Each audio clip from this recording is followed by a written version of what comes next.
Hello and welcome to the Daily Millwall for Sunday, the 5th of January 2025.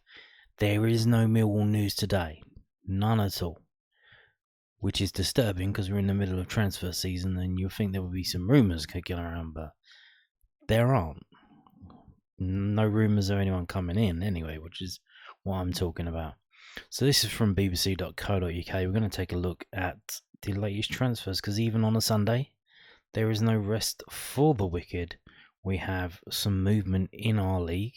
In the Championship, Oxford have loaned someone to Wigan and then signed a striker. I think he's a striker from the Netherlands. They've signed a striker from Utrecht. So Gary Rowett going back to Holland to get the player. I guess he's trying to repeat the success of Zion Fleming. So I wonder where Steve Gallen going. Will Steve Gallen be going to Holland, or is not his thing? So there you go. Now, moving on to this, a little bit of a look ahead for the week. Under 21 games, they're coming back. They had their Christmas break, but they are back now. There is supposed to be a game on Tuesday, the 7th. So this Tuesday, not tomorrow, not Monday, Tuesday. It's a night game. It's going to be at the SkyX Community Stadium, which is Hazen Yedding, I think. Is it Hazen Yedding? United ground near Hazen Harlington, near Savile. I believe that we're going to get news tomorrow, probably, that this game has either been moved or cancelled. Obviously, we've had some horrific weather over the past, whole weekend, really, I think, to some extent. Although Saturday night onwards, flooding. There's flooding in Surrey, there's flooding in Kent. I know there's some rivers and stuff going around near that. The Union Canal is near Yedding. The Yedding Brook. Obviously, this game as well is due to kick off at 7 p.m. Obviously, the sun goes down around about 4:30. So this is, the temperatures will get plummet. And I did look at the weather report. It's not due to be freezing, but it's not far off. So I would imagine, for the sake of an under 21s game, that they might just move it either to QPR's training ground on the same day, but at lunchtime, or they'll just postpone it to a later date. And I doubt, Mill will probably be bothered that much by that, because if you're not interested in going all the way to West London to go to that game, there's two games this week. There's one on Tuesday and there's one on Friday. So if they get the chance to postpone the game on Tuesday, I'm sure they will take it. Although that means, it doesn't disappear. It just means you need to play it later on in the season, and that could cause problems further down the line. But tomorrow's problems are for a different person, not for me. It's for tomorrow me. But yeah, there's a game on Friday. So this is Wallace Binder, Colchester United away. And that, again, is a night game, because that is due to be played at Malden and Tiptree's ground. So we've got two games this week for the under-21s that are due to be played at grounds. Night games as well, which means that you can go to them if they do go ahead. Obviously, in tomorrow's video, I'll tell you if the QBR game is postponed. I reckon 10% that they're going to keep it as it is, and probably 90% that it's either going to get postponed or moved. So, but by Friday, that game should be pretty fine. Like, this cold snap is due to end. Like I said, it's not going to be frosty on Tuesday. It's just going to be like 1 degree, but obviously that's not far off being frosty. So we wait to see. Do these games go ahead? Do they get moved? But obviously they are under 21 games that you can go to this week. And if you live in the area, if you live out west, if you live in, what would that be, North Essex, East Essex area, there's a game there to go to. So that's it. And now we're going to move on to the stats from yesterday's game, because it's been calculated and all done and dusted. And this is the match report, so we can see Mill created a high number of chances relative to their possession, stole the ball often from the opposition, were effective at creating goal scoring opportunities from long shot situations, were effective at creating goal scoring opportunities from set pieces. We were aggressive, we lost possession often, we gave away a lot of free kicks around the box, and we were caught offside often. We had a high shot frequency when in position, and we favoured long balls. Okay. And you can see, if you look on the right hand side, top performers in these categories. Man of the match given to Jan Valery, their right back who scored. And then George Honeman, 7.4. Ryan Wintle was on the board as well, which is interesting because he came on as a sub. Obviously, he scored a goal, which no one else did. Well, apart from George Honeman, who's also on the board.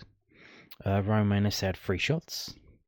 Romanes had 7 tackles, which is interesting, and we're going to get into why that's happening. Femi Aziz as well. 5 tackles.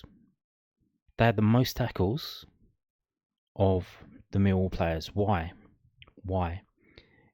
It's a change that I believe Alex Neil has made, and we'll get into that in a minute as we go down. So attempts on goal, 14 to 14, 7 to 5 open play, 5 to 9 set piece, 1 to 0 counter attack, 1 to 0 penalty. So obviously both teams had 14 shots. Both teams scored 2 goals. That's 14% conversion rate. And here you can see Millwall going down the wings, which is interesting. And we'll get into it again. We'll get into that in a minute. 38%, 38%. Shot directions. Oh, Sheffield Wednesday going down the right hand side. We obviously know why that is. It's because obviously, again, much like it was before when Murray Wallace played left back, we have Joe Bryan playing left back, who's not the quickest, and he's struggling big time, and teams know that. Moving on to shot directions, there you go. Shot zones, 21% in the 6-yard box from Millwall. Action zones, all in the middle of the park. Again.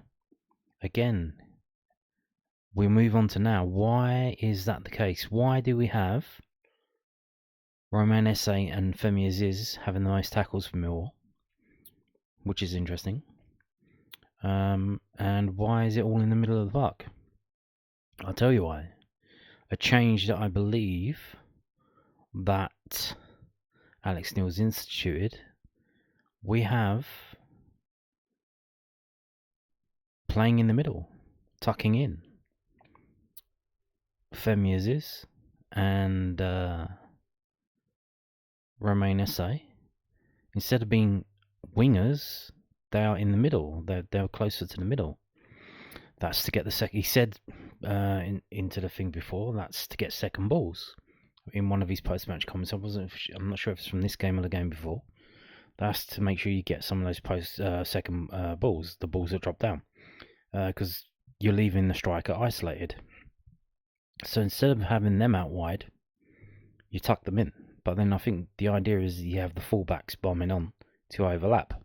So they use the wide space, and then you've got the players down the middle. And they're there to do stuff. Interesting as well. So Tanganga's further back, he's sweeping up all the stuff. Murray Wallace is pushed forward. And you can see, they're all in the middle. They're tucked into the middle, and that's what we're seeing with Romain Esse and Femi Aziz getting the second balls. But then, what do they do when they get on the ball? I mean, what can they do? Well, I'm going to show you at the end when we move on to FB Ref about the dribbling. Romain Esse's dribbles. Now, maybe it was just for that game, but I imagine at home maybe we are a bit more bombastic, and we do move them out wider to bomb down and attack faster. I think maybe just for away games, you probably tuck them in and have a more dense middle of the pitch, especially teams that try to play through in the middle. But there you go. So we move on to this. This is match events, A few yellow cards for us. That's Ryland's 8th yellow card. So it could be, if he's not careful, if he gets another 2 in quick succession, he could find himself with a 1-match suspension for getting to 10 yellow cards. I don't know when the cut-off is. I think it's quite late, actually, at the end of February. They scored very early on. 3 yellow cards for us, 1 for them. And then we equalised. They made substitutions. We made a substitution. We scored pretty quickly after our substitution. They scored straight away after that. And then, subs at the end of the game just to shore it up. Which I think will come in. They were coming after that. They were trying to make it happen quicker than it did after we went 2-1 up, and they didn't get them on quick enough, and they scored. So if you look at the club badges, top left, top right, average player rating 6.54 for Sheffield Wednesday, 6.70 for Millwall. So Millwall's slightly better there. Probably due to the sub coming on and scoring. I don't know. I guess we had more defensive stuff to do, really. So that might have boosted it up as well.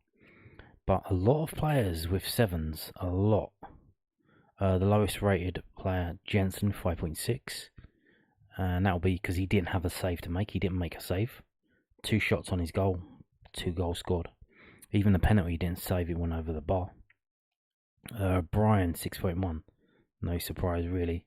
He was just all out at sea, getting ruined time and time again.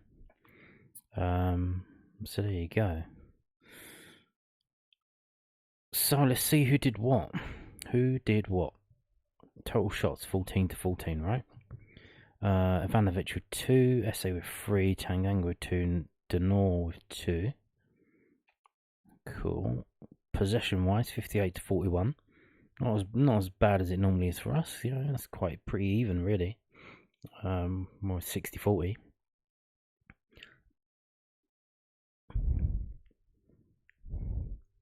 And on the ball most for us was Jules Saville and Ryan Led, and Jensen 4.3. Interesting. Seems to be wasting time, I guess, with the ball at his feet. Pass success percentage 76-63.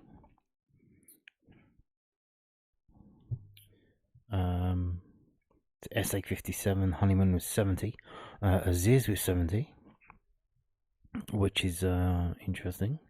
When you think, I just showed you that they were all tucked in the middle, that that's still not that high. Sal 63, Leonard 55, dribbles 3-2. So SA didn't have a successful dribble in that whole game because he's tucked in, but being tucked in, you're there for the second balls, you're there to tackle, you're there to win the ball back. But also, when you do get on the ball, you are jumped on pretty quickly, and you have nowhere to go. You can't run forward with it, you can't dribble with it. And we saw that with the goal that we scored from, was it Wintle? The ball coming from Femi Aziz to Romain Esse. Romain Esse tries to move the ball at his feet, but he's got defenders around him. The defender kicks the ball away, but only as far as Ryan Wintle, and then the ball goes in.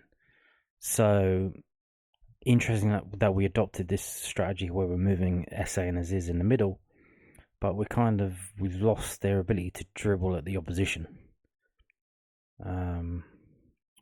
So interesting stuff. Is that just for this game? Like I said, is this going to change in the home game against Hull in a couple of days or in a couple of weeks? Let's see. If this is an away strategy, pretty good. You basically have 3 number 10s then. They're all playing in the middle, really. Aerials won 22-30. The whole of the Millwall team won aerials except for Honeyman and Jensen. Leonard 4, Tanganga 4, Wallace 4, Ivanovic 8. So they've actually decided to play the ball up to him. So I imagine once they did that, then See, he wins the aerials, but no one's there to get the second balls. You need to tuck them in to do that. Tackles 19 to 25. Everyone having a tackle for Millwall except for Murray Wallace and Jensen. But interesting. So, like I said, one of the reasons why they say, why Neil Harris gave for playing Honeyman in the number 10 is for the high press, to tackle and to get the ball back and to create, immediate counter-attacks up in the opponent's half rather than from our own area, which when you do that, it gives them time to reorganise and set themselves up. So we have here Ivanovic with 3 tackles, Honeyman with 2, SA with 7, Aziz with 5. The whole of the front line had more tackles than the whole of the defence. Although I think to some extent that's probably why, also due to the way that Sheffield Wednesday were playing. They were playing like dribbling. They will come down the wings with Gassama, Misabi and Ugbo to some extent. And I think the Mill defence probably kind of scared to tackle them, really. There were times when we gave away some free kicks, obviously gave away that penalty. Was it Misaba dribbling at Brian and basically scared the life out of him. Although that was not a penalty, he touched him, but the geezer just flopped. So maybe after that the defence was probably too scared to tackle. So there's more about closing people down, positioning, and then preventing them from getting a clean shot off. Corners 4-2. These are the players who won the corners. Dispossessed 14 to 11. So you can see we took the ball off them quite a lot, dispossessed them of the ball. Although SA, like I said, because he's tucked in, he gets on the ball, he tries to dribble. You're surrounded by 2 central midfielders and a defender. You've got nowhere to go. Whereas if he's on the wing, he can knock it down past the player and run down towards the fullback. He's got space. In the middle, no space. So that's something clearly noted about the way Alex Neil set them up to play in that game. And we'll see if that's a thing going further forward, because, it's interesting that SA and Aziz had the most tackles, but it kind of stifled them going forward, really, to some extent. You basically, instead of, you've literally turned them into George Honeyman to some extent, which is a harsh thing to say, but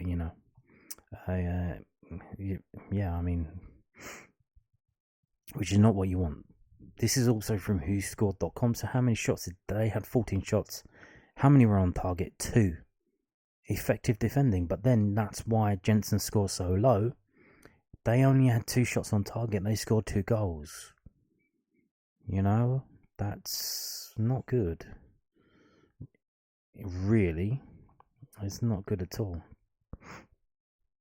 So if we go down to us, you can see we had 14 shots. How many were on target? 6. So 6 shots. So that's not bad. That's nearly following the golden ratio of half and then half again, where it goes 14 to 6 to 2. So we were pretty good. Realistically, they were quite wasteful. They probably got a bit lucky with the 2 shots. They got lucky with the penalty that they had. They should never have been given that penalty. The referee was giving them stuff left, right, and centre. Interesting to see Ryan Wintle come on. 2 shots on target. Again, another player. He seems to be very motivated. I don't know if his contract at Cardiff is up at the end of the season, and he's putting himself in the shop window, whether that's for Millwall or for someone else, but seems to be a pretty decent player. I don't know why he's not starting more games. Does he not have the engine to last that long? But then we're in the era of modern football where players need to play for 60 minutes. That's about it. Although he is a midfielder, central midfielder, so you would imagine they want them to at least be capable of playing 90 minutes. I don't know. Tanganga, he's heading this season for this game more on target. 2 shots on target. But SA 3, 0 on target. Ivanovic 2, 0 on target. So, again, is that another factor down to how scrappy the game was for him now that he was in the middle, being surrounded? Did he snatch at his shots because he's been hacked at all the time? Don't know, maybe. If we look at the ratings for the players, 7.44 for Honeyman, 7.25 for Wintle, which is interesting. He only had 20 minutes on the pitch, but obviously because he scored and he had two shots on target, he only had 9 touches of the ball. You have 9 touches of the ball and you managed to get 2 shots. I mean, come on, that's. I've shown you previous game where Bradshaw's come on. He's had about the same amount of touches of the ball. Didn't even get anything. Done nothing. You got Ryan Winter comes on. He has 9 touches of the ball. Gets 2 shots away. They're both on target, and he ends up getting 1 goal. Very efficient. And then we've got these other players on 7. We've got 7 players on 7. The Magnificent 7, which is, haven't seen that for a while. Good to see. Fantastic stuff. Femi Aziz 7, Tanganga 7.05, Ivanovic 7.16, Denor 7.16, which is interesting because I thought at times, he looked a bit off. I don't know if he was ill or what. SA 7.19. So yeah, there you go. And even then, after the 6.7 for Leonard, probably knocked down. So he got beat a few times. Defensive stuff. Obviously got the card. Maybe that's knocked him down. Murray Wallace 6.63, Saville 6.49, Hutch 6.17, Joe Bryan. So interesting. So Hutchin comes on with 2 minutes left in the game, or 6 minutes of injury time. He gets a higher score than Joe Bryan. I mean, that tells you all you need to know. Hutch only had 3 touches of the ball. How has he got a higher score than Joe Bryan? He's had 51 touches of the ball. Because Joe Bryan wasn't very good in that game. And, we can all see it. I'm almost certain he can see it because he had a look on his face like, here we go again, in the close-ups on the screen. Yeah, I mean, Callum Scanlon, hopefully he's come back as good as he was, as fit as he is. We get him back soon. And Lucas Jensen 5.55. Obviously, you can't have 2 shots. Only 2 shots on target against you and they both go in. That's not going to be good for anyone to score. So can we see some of the other stuff that's going on here?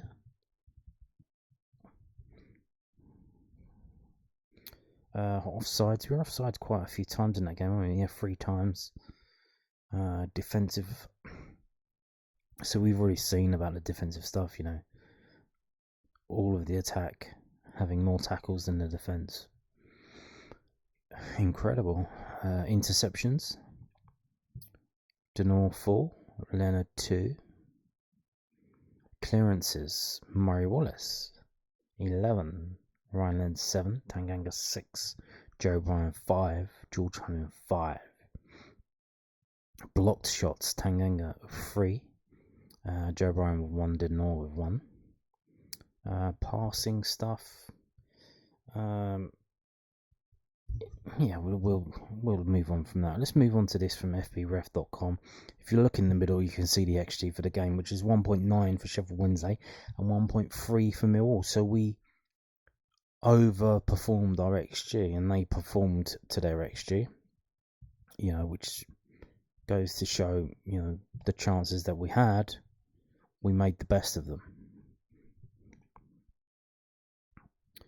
If we go down past all of this stuff that we've already seen, you can see possession 57 to 43, passing accuracy.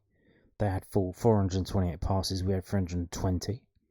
Shots on target, 2 of 13 for them, 5 of 14 for us, 36%. Saves, their keeper made 3 saves out of the 5 that he had to make. Ours made none. Fouls 16 to 17, corners 4 to 2, crosses 22 to 10, touches the ball 556 to 478. So that's not that much different. Not as big and as insane as it has been in previous games. That's quite high for us. The difference there is not that many. 70-ish?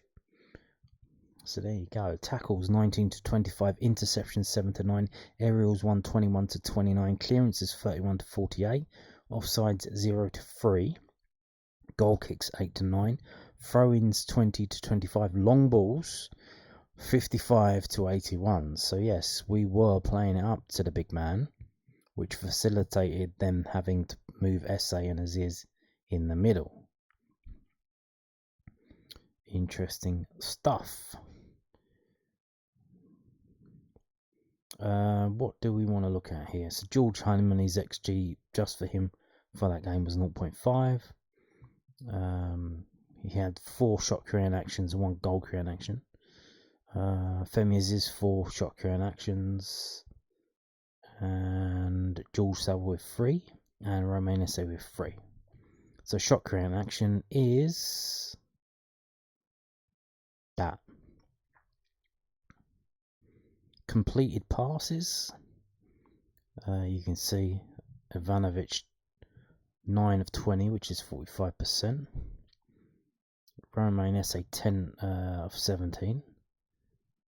Femi's is 17 of 25. So again, like I said, because they're playing in the middle, they are part of the maelstrom, the insanity in the middle of the pitch. They're not off on the wing, they're not free to run, they're not free to roam. They're getting involved in the nitty gritty, they're tackling, and they're getting their passes tackled against them. So that's why their passing accuracy's gone down. George Heinemann, 30 attempted, 20 completed. So there you go. Moving on to the passing. Okay. Pass types.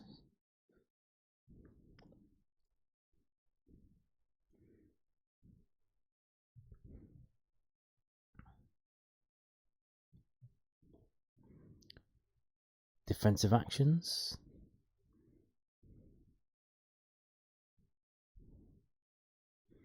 So you can see that again, Femi Aziz, Romain Esse, and George Heinemann, their defensive work is up there. Possession wise.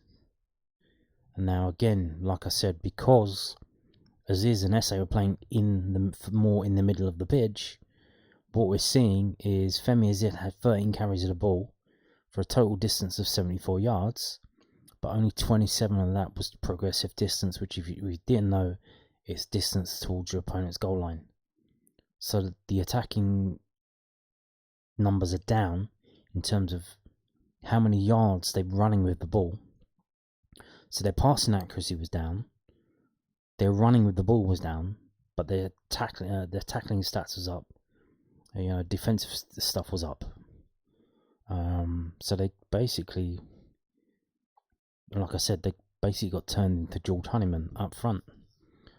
We're playing with 3 George Heinemans. So there you go.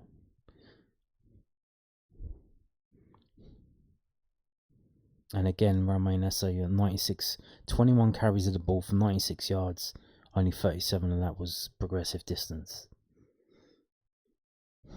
So he was getting on the ball and he wasn't really going forward. If he was trying to find some space sideways, and he ended up getting tackled quite a few times for that. And here again, in the last game, I believe it's something like he had 6 successful dribbles. Here, he's tried to take on, if it tells you, does it tell you what it is?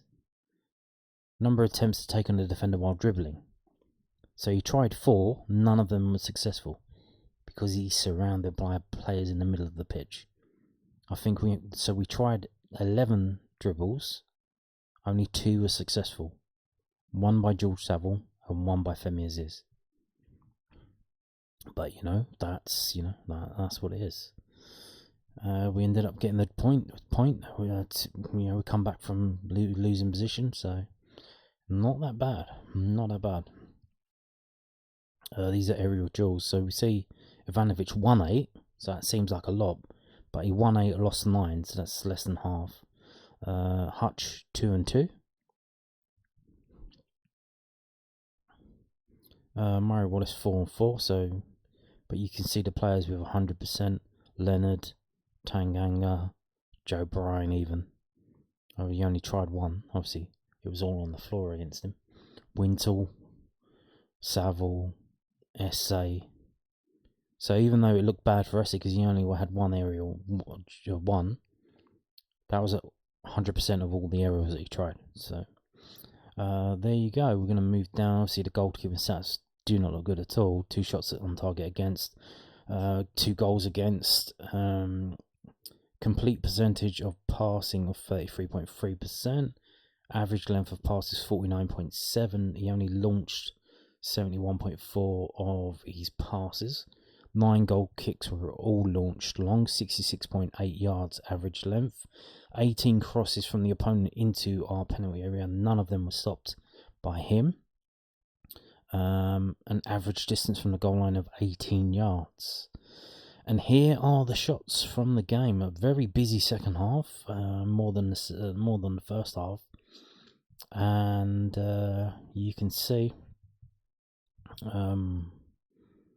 their goal, the XG from when the player kicked it was 0.06 after 0.62.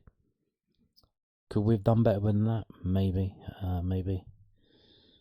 What else have we got in terms of hard shots? Tanganga saved 5 yards of a header. That was a good chance. You see it jumps up.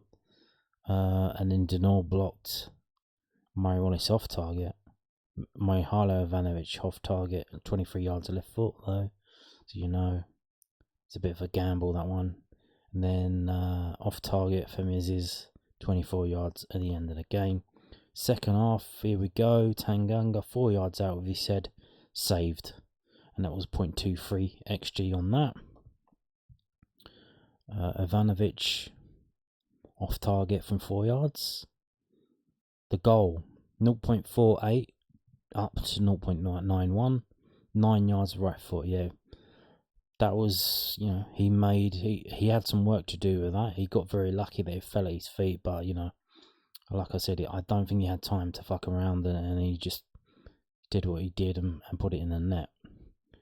But that 0.91, that's basically a free shot on goal. What more can you do? You got to score from there, haven't you? Denor off target from 18 yards. Romain Essay blocked from 11 yards. Wintle goal. So this was the one, yeah. So Romain Essay. So it was. He did get the shot away. So he kicked it onto the defender's leg. It come off the defender's leg towards Ryan Wintle. So that was blocked, and that led to Ryan Wintle's goal. And you can see that was a very, skillful goal, because that was 0.05 and 0.07. So he's, that was a really good goal. And then even at the end, we're still trying to score. See, 85 minutes, they score immediately, 8-yard right foot volley. And then after that, we've got 2 more chances. Ryan Wintle saved right foot. That's from a free kick. Interesting to see that they gave him the free kick.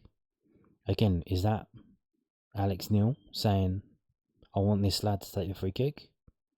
Because I doubt, obviously, Ryan Wintle's coming from the outside. He's on loan from Cardiff, barely playing. You would imagine that some of the other players would say, "Oh yeah, I'm taking it."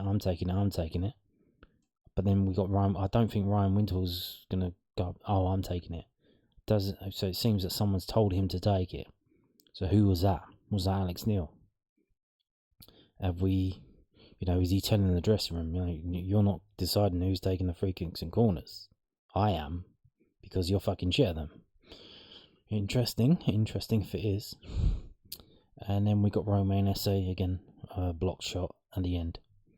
So there you go. I think that basically sums it up. You can see, if we go back, the main thing to take away from that game was the defensive work of bringing Essay and Aziz into the middle and basically using them as George Honeyman's on the pitch. to win the ball back, to win the second balls, to tackle, to press. But then when they do get on the ball, what do they do? They've got nowhere to go. They've got nowhere to pass to. The passes are intercepted. So it worked to some extent, but not really, to be honest. Because obviously we shipped 2 goals and we did score 2. But there you go. And on that note, thank you for watching and goodbye.